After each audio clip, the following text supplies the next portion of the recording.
नमस्कार साथियों, मैं गुड्डू चौधरी आपका स्वागत करती हूँ सरोकार एग्री इंस्टीट्यूट के डिजिटल प्लेटफॉर्म पे। जैसा कि हम पढ़ रहे थे प्लांट मॉर्फोलॉजी मतलब पादप आकारिकी मतलब पादपों के बाह्य आकार के बारे में अध्ययन करना, जिसमें कि अपन ने पहला पढ़ा था जड़ जो कि बीज के जो परांकुर भाग होता है, जो बीज होता है उसके ये भाग होता है उसको परांकुर कहा जाता है। और इस भाग में मूलांकुर होता है।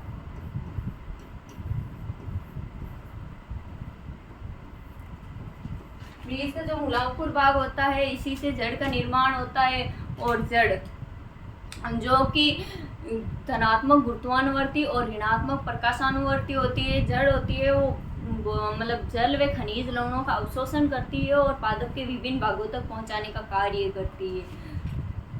इसके बाद में आता है दूसरा तना,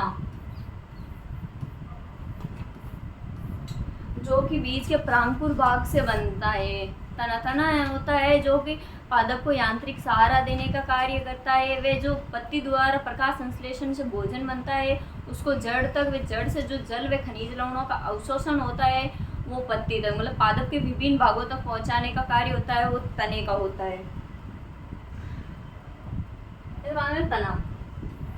तने के सामान्य गुण। तने का निर्माण अंकुरित बीज होता है, उसका परांकुर भाग होता है ना, उसी से ही होता है। ये तना पौधे के वायवीय भाग होता है। तना होता है जो कि पौधे का वायवीय भाग होता है।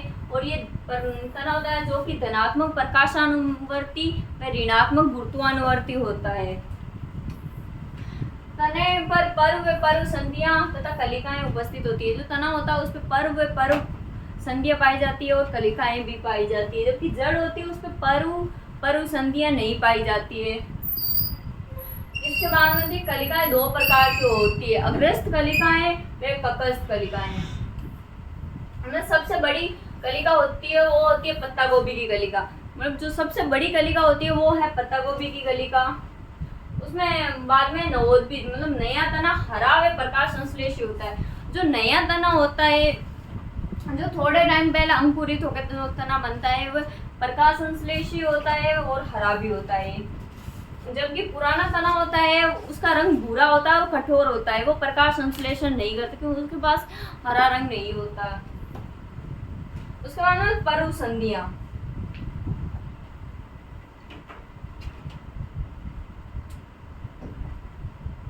जो पर्व संधियां होती है ये तने का वह भाग होता है जहाँ से पर्ण लगती है। मतलब पर्व संधियां वह भाग होती है जहाँ पर तने पे पर्ण लगती है मतलब पत्ती लगती है, उसको पर्व संधि कहते हैं। और पर्व जिसे इंटरनोड कहा जाता है, ये दो पर्व संधियां होती है उनके बीच का स्थान होता है। जैसे ये तना है,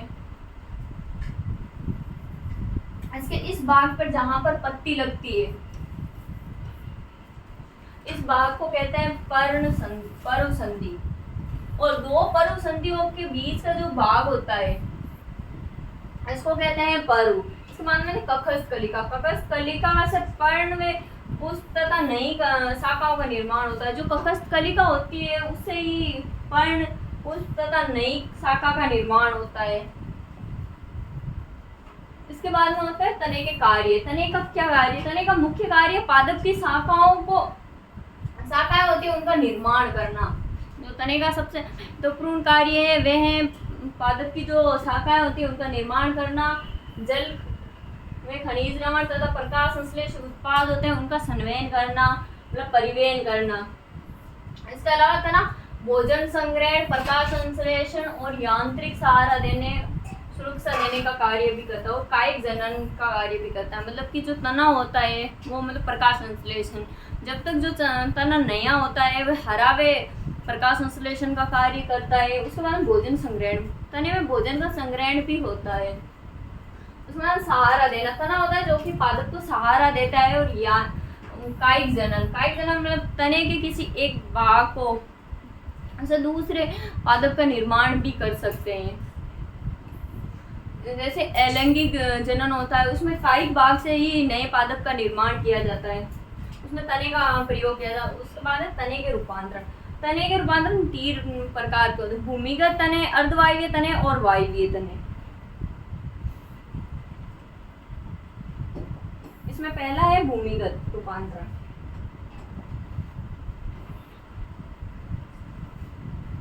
भूमिगत तना होता है उनमें पहला है कंद।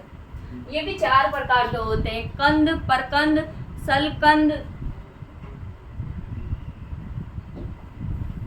इनमें पहला है कंद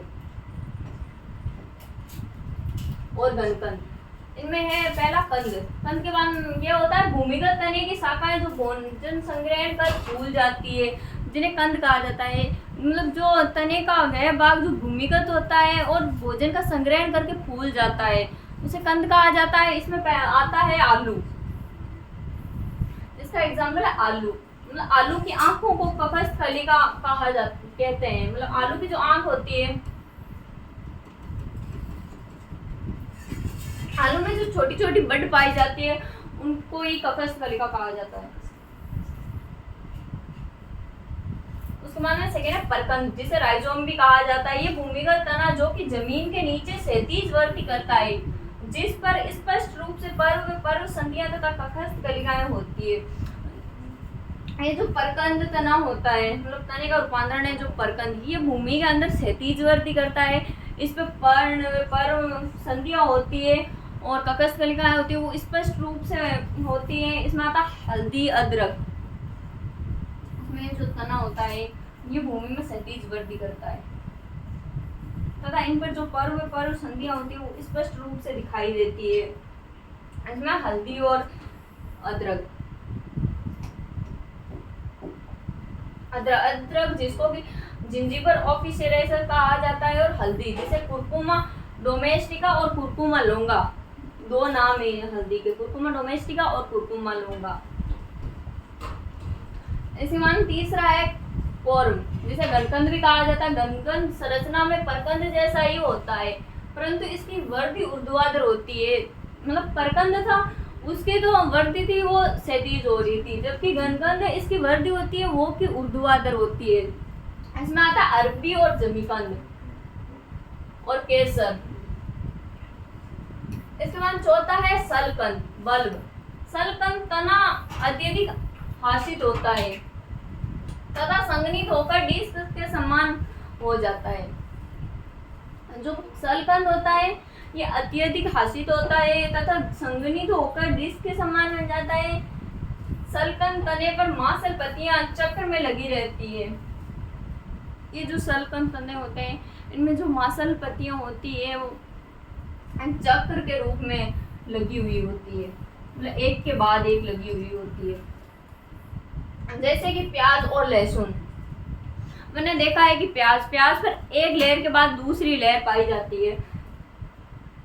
तने के भूमिगत रूपांतरण चिरकालिक अंग का कार्य करते हैं। जो तने के भूमिगत रूपांतरण होते हैं वो चिरकालिक अंग का कार्य करते हैं, अर्थात कि ये प्रतिकूल परिस्थितियों के बीच जाने पर नई पीढ़ी मतलब अगली पीढ़ी का निर्माण करते हैं। जो तने होते हैं इनके जो भूमिगत रूपांतरण होते हैं जिसे चिरकालिक अंग कहा जाता है। इसका मतलब है कि जो विपरीत परिस्थितियां चली जाती है, मतलब प्रतिकूल परिस्थितियों में जाने के बाद अनुकूल परिस्थितियां आती है, उसमें ये तने नई पीढ़ी मतलब नए पादप का निर्माण करते हैं। इसके बाद में सेकंड तने के अर्धवायवीय रूपांतरण।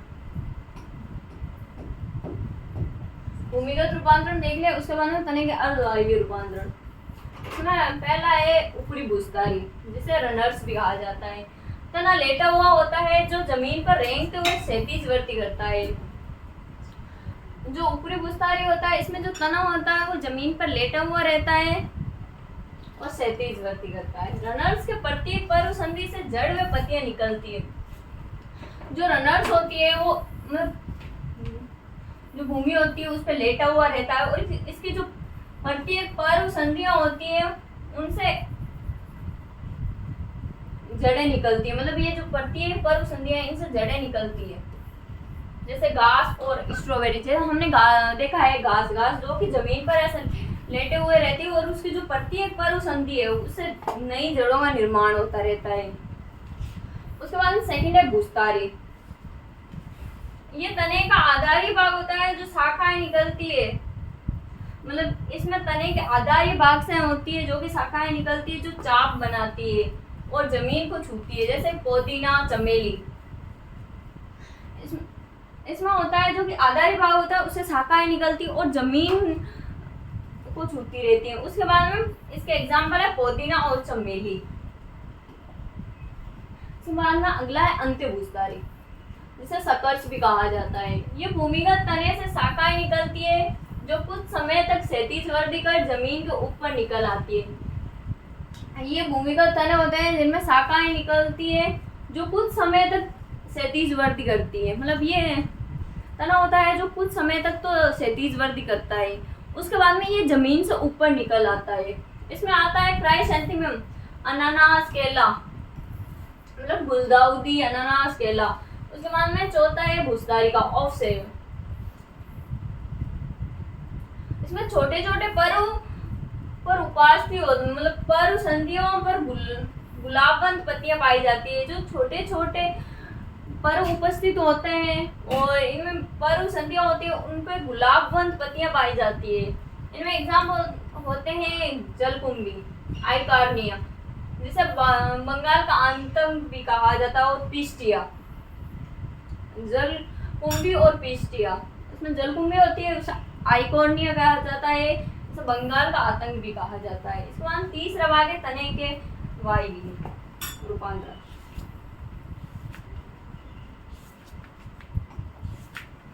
तने के वायवीय रूपांतरण में पहला आता है स्तंभ प्रतान और दूसरा है स्तंभ कंटक।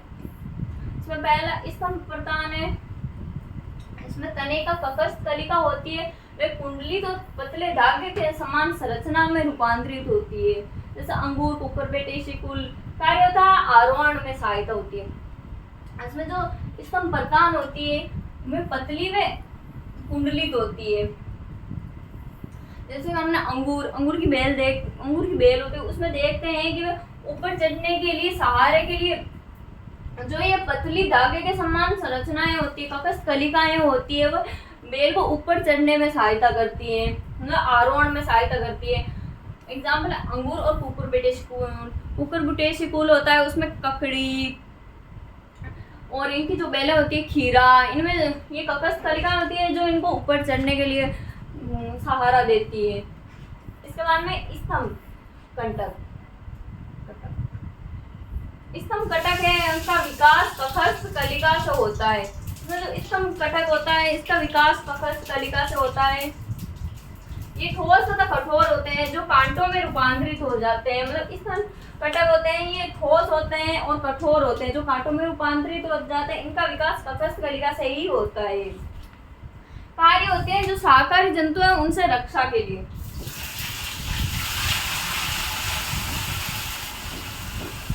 जैसे कि नींबू और बोगनविलिया, इनमें जो पादप होते हैं उनके जो तने होते हैं वो मतलब कांटे के रूप में और कठोर रूप में रूपांतरित होते हैं जो कि शाकाहारी जंतु होते हैं उनसे सुरक्षा के लिए, जैसे कि नींबू और बोगनविलिया। इसके बाद में तीसरा है पर्णाभिस्तंभ। ये पर्णाभिस्तंभ होता है, इनसे फाइलोगेट। पर्णाभिस्तंभ मरुद्भिद पादप होते हैं, उनमें जल हानि को रोकने के लिए पत्तियां कांटों के रूप में रूपांतरित हो जाती है तथा तना होता है वो हरा व मांसल होता है, अब प्रकाश संश्लेषण का कार्य करता है, जैसे नागफनी और यूफोर्बिया। इनमें जो तने मतलब ये पर्णाभिस्तंभ है, ये मरुद्भिद पादपों में पाए जाते हैं। ये जल हानि को मतलब जल हानि पत्तियों द्वारा अधिक मात्रा में होती है क्योंकि उनमें रंध्र पाए जाते हैं, उनसे जल का अधिक रूप में वाष्प उत्सर्जन होता है। उसको रोकने के लिए जो पत्तियां होती है वो कांटों में रूपांतरित हो जाती है। इसमें जो तना होता है वही प्रकाश संश्लेषण का कार्य करता है और हरा और मांसल होता है। एग्जाम्पल नागफनी और यूफोर्बिया। इसमें पर्णाभ पर्व, ऐसा पर्णाभिस्तंभ जिस पर एक या दो ही पर्व संधियां पाई जाती है। मतलब ऐसा पर्णाभिस्तंभ जिस पर एक या दो ही पर्व संधियां पाई जाती है। एग्जाम्पल सतावर और एस्कस। पांचवा है पत्र परकलिका। फूलिलस। इसमें ककस कलिका होती है, वो भोजन संग्रहण करके फूल जाती है और मात्र पादप से अलग होकर नया पादप बनाती है। जो पत्र परकलिका होता है, इसमें जो ककस कलिका होती है वो भोजन का संग्रहण करके फूल जाती है, तथा जो मात्र पादप होता है उससे अलग हो जाती है तथा नया पादप का निर्माण करती है। इसका एग्जाम्पल है एगेव। इसका छठवा है स्टम्पिंकल, जो कि गुलाब। इसका एग्जाम्पल है गुलाब। इसी के साथ आज हमने इसमें पढ़ा था तना। तना जो कि बीज के परांकुर भाग से निर्मित होता है और ये धनात्मक प्रकाशानुवर्ती होता है और ऋणात्मक गुरुत्वानुवर्ती होता है। उस मान में देखे थे तना, तना जो कि एक वायवीय भाग होता है, मतलब पादप का वायवीय भाग होता है तना। और इसमें देखे थे तने, तने के मतलब 3 भाग होते हैं, 3 प्रकार से रूपांतरित होता है। भूमिगत रूपांतरण, वायवीय रूपांतरण और अर्धवायवीय रूपांतरण। इसी के साथ अपनी क्लास यहीं पे समाप्त होती है। Thank you.